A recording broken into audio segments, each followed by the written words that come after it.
Welcome to the world of vintage guitars, and today we have a very special guest, Mr. Gernold Linke. Hello. Yeah, he is Mr. Fender to me here in Germany. Everybody knows him, you, because you have been working with Fender for how many years? About 36 or 7, yeah. Something. Now finally retired. Yeah. So you spent kind of the good old days in the industry. Yes. Which I totally understand were maybe the glory days. And I personally think when we look back in business last century, and it was a very nice growing community with people with lots of passion, you know. Yeah. The little music shops were created by musicians that couldn't make it as a musician, but still had a love and passion for the instruments. Right.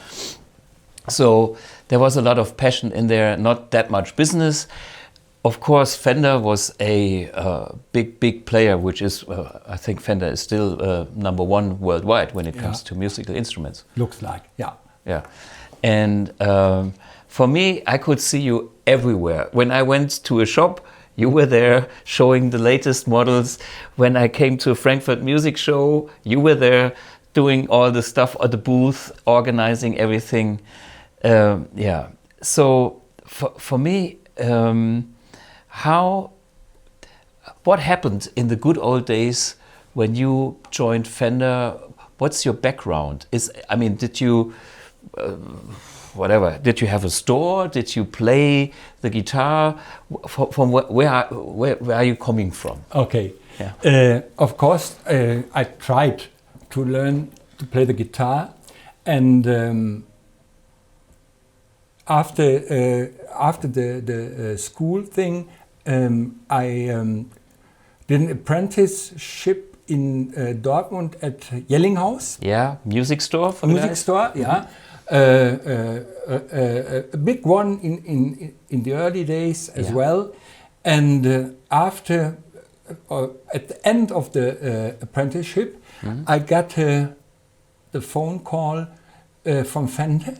Yeah. Because one of the guys who came to see me once a week or whatever, he mentioned my name to Fender in Düsseldorf, and so they hired me. Okay. So I left Jellinghaus before I finished my apprenticeship. Ah, okay. So, and then this was basically your whole entire working life.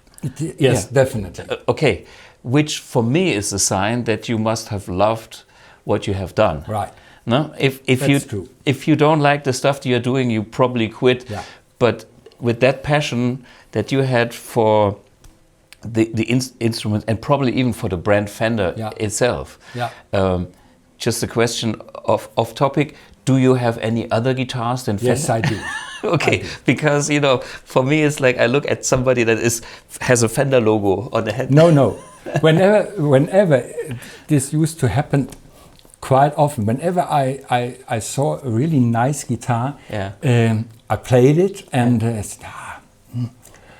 must have. Of course. This is that's whether it's a Gibson, it's a Fender, it's a Gretsch, a Guild, name it. Yeah.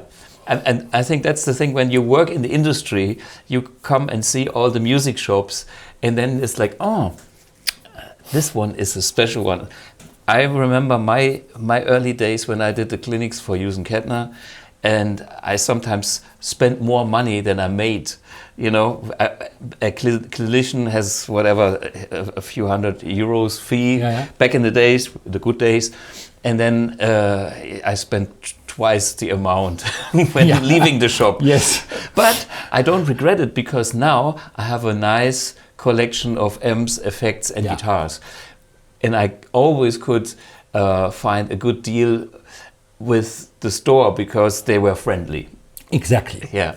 And so, same situation I had with Thomas in the early days. Yeah. Whenever I came to the store and did some training for all the employees, I was just looking at the guitars, and I can't remember one day which I when I left without not with a guitar. So it was always a guitar and amp I took back home. So same, you know? same here. Okay, and you became like the Mr. Custom Shop with Fender in the end. In the end, so was the custom shop started in the US, or how did the whole custom shop thing come along? I mean, when I look back at the Fender history, I mean, if we look all the way back, there was Leo Fender, then the company was sold to CBS, and then the CBS years, we could see that some of the quality went somewhere. And this is why, you know, the pre-CBS Fenders, which we see here in the Holy Grail room, are so sought after and thereby very expensive these days. Then in the 70s, and I remember when I bought my first Fender, which is actually funny too, in, wait a minute, Peter Wolf was the owner of the shop in Koblenz. Okay. Now Peter Wolf is with Paul Reed Smith, and I think now with another company, Bare Knuckle, or I forgot about it. But he, for me, he is Mr. PRS, sold me a Fender guitar must have been in the early 80s, and that was not a good Fender. It had the thickest lacquer ever, and a 3 thing, and it was heavy like so. And I think this was the days when the Fender logo was still American, and then they reintroduced the vintage specs with Squier, which were manufactured in Japan. In Japan with US-made pickups. So you know the details. And I bought 3 of those after this first real Fender, which was lousy quality. But from that moment on, I could see Fender going up in quality year by year. So at what year did you kind of enter that Fender history in Germany? At Fender, you mean? I think it started as always. I had to work in the warehouse as first to learn everything. The process. The process, blah blah blah, and obviously they realized that I could do a little bit more for Fender, so I had to do the catalog and things, blah blah blah, and then Bill Schultz took over. Very important thing, because he was not. He wanted to make Fender a good guitar company again. And this was the main point for him. So in those days when the CBS were doing the whole thing, I think Fender was worth, when Schultz took it over, less than the Yankee football team. Less. And Schultz had a passion. He had the passion to make it great again, bigger again. And they started with, as always, with the American Standard, 2 models in a Telly and a Strat, a kind of a color, like grayish thing. Then one step followed the other, and then the day came where they reintroduced the vintage series, and then what was the next step? The custom shop series, all made by hand. And this was the vision he had, and we started it. Okay, so and I think it is a very logical step from a company that lost kind of the heritage, and then building it up step by step.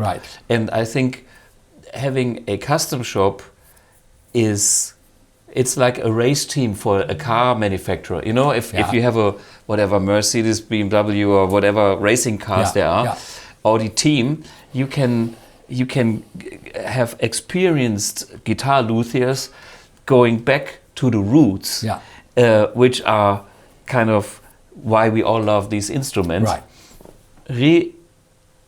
Rediscovering what's the magic about it, and then bringing that magic back to the brand, and maybe even bringing some of that magic back to the standard models. Right. Yeah. Right. This is exactly how it went in those days.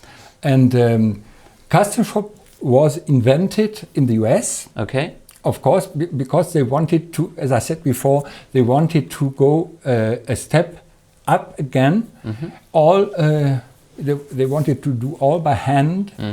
And later on, the master builder section was introduced, where one builder did everything except for painting.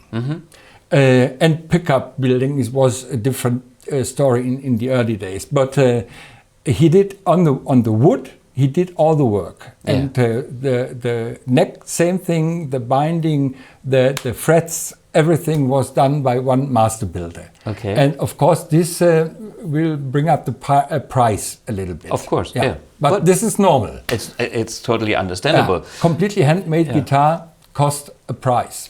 I have a question. Do you know a guy called Michael Frank Braun? No. No. To be honest. Yeah, it's no problem, because he's supposed to be, or used to work at Fender. He used to work here for Number One, and he used to be the guy who kind of managed to get me this guitar when I was 17, which was last century. This is my 61. I never know, but he did the Eric Johnson model and blah blah. I don't know. I just thought you probably know. So from the master builders, how many master builders did they start with? What was about 5, 6 probably? And I mentioned earlier Dennis Galushka, John English, a good friend of mine, has always been. He unfortunately passed away a couple of years ago, and I get from him all the support, or the master builders, all the support I wanted to have or needed to have to make an introduction in the European market as easy as possible. And for what reason ever, it worked.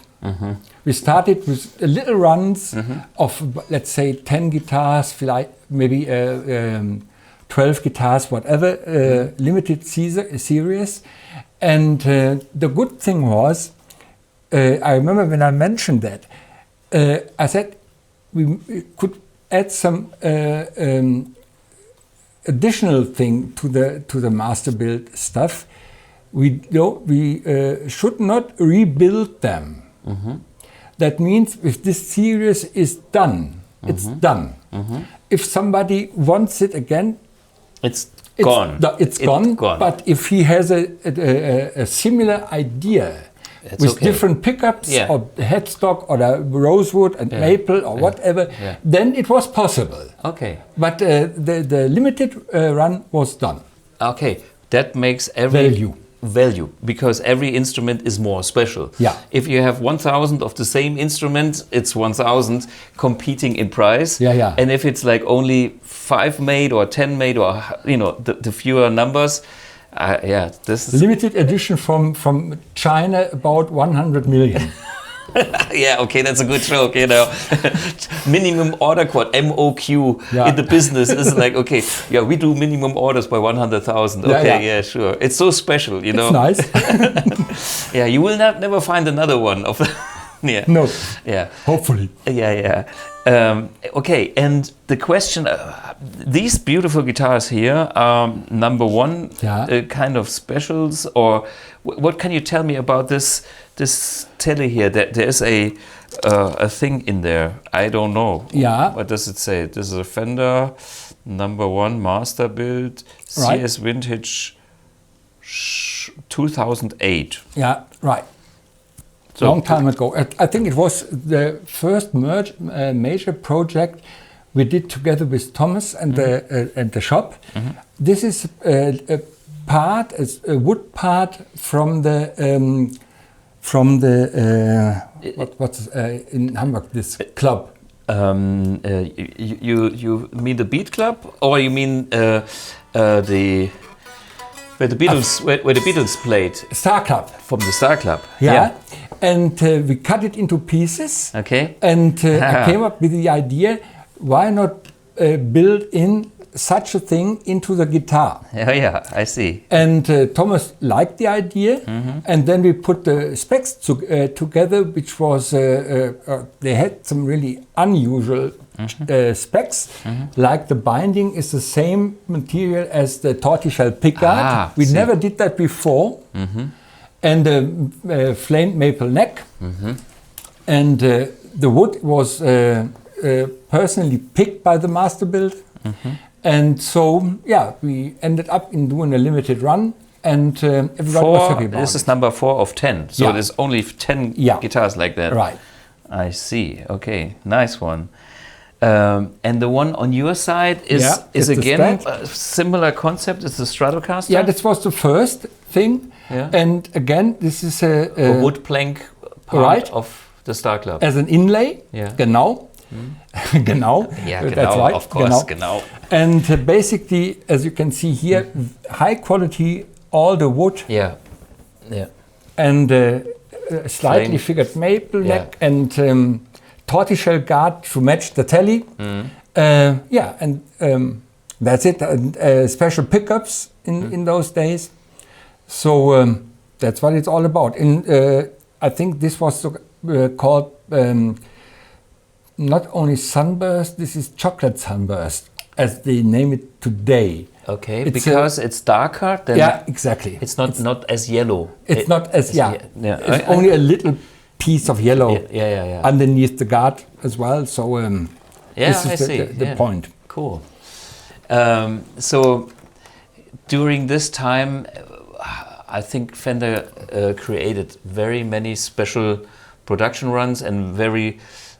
I know there's there's a Matthias Jaap signature model, and there's what's the Bon Jovi guitar player again? And blah blah blah. Hey, forgot about it. I know what you mean. Yeah. The good thing is I was just responsible for Europe. Yeah. But, and this is a funny thing. Yeah. Because dealing with custom shop means you have contact to artist relations. Yeah. And the head of artist relations was located in England, Jamie Compton, still a good friend of mine. Right. He used to play guitar for Wishbone Ash in the early days, so whatever. And he said, Gernold, let's sit together. What can we do for our market here? Yeah. And one idea was a Chris Rea signature guitar. Fiesta Red, of course. Of course, yeah. And Chris said, you know what? I don't want to do this expensive thing. Yeah. This should be a guitar which can everybody afford. Affordable. And he was willing to do a videotape where he explained slide guitar and playing a little bit. It was within the case, blah, blah, blah. And nice. it was really appreciated. And we just did it for our European market. And the funny thing is, somehow some of the guitars entered the US and nobody knew. Okay. What's that? Can we have it as well? Okay. So they had to ask first, which is okay. Yeah, okay. And the bigger thing, even bigger from a different point of view, was Sting. Sting had a signature bass. P-bass. The P-bass was one pickup thing. Yeah. I remember that. Yeah. The first one. Yeah. And again, funny thing, because the US, they realized that we were doing our own things in Europe. And it just happened during the discussions that some, let's say, negative points came up in a way. Who is Sting? Is he a singer? Is he a bass player? Ganz very stupid stories at the end of the day. Of course, I mean. And I repeated then, Bill Schulz, the president. Yeah. Bill, what do you think? Is Paul McCartney a drummer, a bass player, a guitar player, or a singer? Yeah. And if he's a singer, we need more singers, was his answer. So, and he said, how many can you sell from... selling was always a point at Fender. Yeah. How many from the Chris Rea could you sell? I said, you know what, I think about, to be fair, 200. Yeah. With the option of doing another 200 yeah. if we need if it's them. success. Yeah. Yeah. And Sting was about... it was a master built custom shop thing. I ordered, I think, about 10. Mm-hmm. And yeah, it worked well. Mm. And that to that point, Schulz realized that there were not only stupid guys working in Fender in Düsseldorf or in Europe, in England as well, that they had a good view of what's going on in the market. Yeah. And fortunately, so we had plans for more. But these were probably the two most important things. Yeah. Besides Matthias Japs, it was a different thing. Yeah. I wasn't quite involved in this, but... it worked. It worked. It worked, right. Yeah. And for me, this kind of story tells me if there is a mutual respect because of what you do, and even the big company in the US listens to that respect. Yeah. Hey, you can be successful, right. and it's all organic. It's kind of, you know, the players, they know how to manufacture, they give the big brand name, and in the end, everybody's happy. Even the stores are happy because they have cool instruments, something that really draws in people. Oh, do you have that new Sting bass? Or you know, some excitement. You know, and this is what I believe what the industry needs, and it needs to be limited. Right. You know, because if it's not limited, it's not special anymore, and excitement is what drives this industry. Because it is an emotional industry. It is the passion and our dream, and you know, it is. Oh, I wish I had a Sting bass. You know, of course. I wish we had that Chris Rea guitar. And I think even if you start playing the guitar or bass, everybody used to have stars. You know, they like to listen to the playing and the singing and so on and so on. And if they are interested. You can't come out with an extremely high-priced instrument. It makes no sense. No. I want to make this guy happy. I've got a Chris Rea guitar, you know, regular production, whatever. It works. If you are a young, unexperienced player, what is your reference point? Well, you cannot judge the quality of 100,000 parameters. Is it the noiseless pickup or is it that pickup? You want that guitar that your hero is playing. And exactly. And that's a fair thing if you have a product that is then affordable for that customer. And for me, that's a very nice understanding. These days, some things get a bit I don't know, overpriced on one side or overproduced too many people, too many pieces. I mean, I finally found... The passion is gone. Yeah. The passion is gone. That's why I founded my own company, because I like that old school thinking mentality, because I'm not interested in making the money for the sheer making money. I just make the money so I can do my thing. You know, so I don't need more money. I just need to do my thing. And to do my thing, I need to make some money. And there's a natural growth. There's nothing wrong about money, but it's not just. I don't want shareholders. I don't want a bank. I just, you know, it's. I know what you mean. So I kind of decided to live that. I had a decision. What shall I do with my life? And I decided. Well, to have a small company, and it will always be small.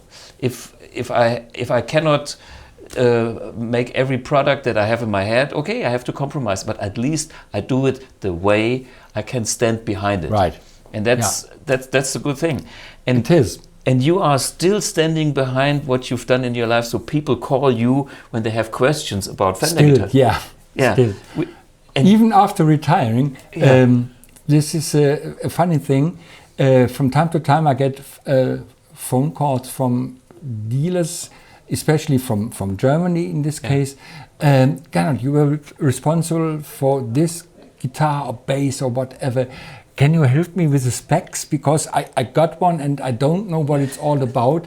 And fortunately, I collected all the paperwork regarding the instruments I did for Europe. Unfortunately, England never did that, so they don't know.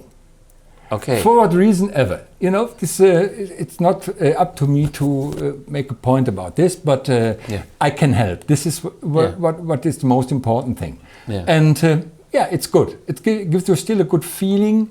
And I think, you know, with that kind of attitude, you can make people happy. And I think in the end, what else can you do? It's like, you know, the money cannot buy happiness. No. So if you give some happiness, you will get some happiness back. Absolutely. And this is what we're here for. Hey, thank you, Gernold. One thing. Please. Just a little one. Because of a custom shop thing. And sometimes things happen which should not happen. Okay. If you remember the very first Jeff Beck guitars. They had a really big neck. They had a very fat... Extremely. And that roller nut? You know why this big neck? No. When they agreed on doing a Jeff Beck signature guitar, Jeff sent in his Les Paul with the wraparound and the two humbuckers. Okay. Gibson did that years ago, not as a signature, but there was a guitar on the market without naming Jeff. Okay. And then it happened that Jeff got the guitar, the first one, and he said, "Yeah, that's great, but the neck is by far too deep, too thick." Oh. So I sent the wrong guitar, obviously. He sent the Gibson to the Fender factory. And then they corrected the neck, and since I don't know why 5 years, 6 years, 7 years now it has the correct neck. Okay. But this is funny, huh? Yeah, of course. I mean, you know, but it's funny to send a Gibson guitar into the Fender factory to There was a misunderstanding. Of course, that's what Jeff told me when he was a guest at the Frankfurt show. I just said to my guitar roadie, send the guitar to Fender. You know? And he picked the wrong one. But hey, this is life. This is life, and there's a good explanation for fuck-ups, which can happen. You can smile. This is a good thing. Yeah, we are all humans. And hey, thanks so much for joining in here. And pleasure. I hope we can make people happy with what we are doing. And you've done a really great big deal for Fender. I hope they... Hopefully. I can, you know, I could always see it from the distance. But, you know, everybody I talk to is like, you are Mr. Fender. So thanks for joining in. Thank you very much for having me. Cheers. Cheers.